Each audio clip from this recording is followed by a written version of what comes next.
Now, the less command is a command line utility that displays the contents of a file or command output, one page at a time.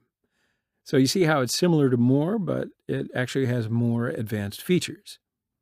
So you can search for a word in a file, move to a specific line, and it allows you to go both backward and forward within the line. So let's play around with that.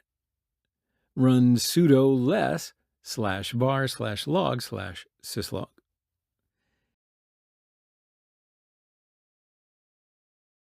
You can now press the arrow keys to go back and forward.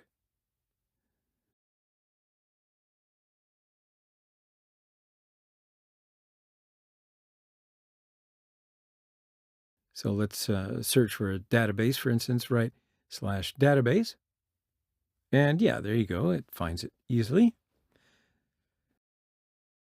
So now let's go to a specific line.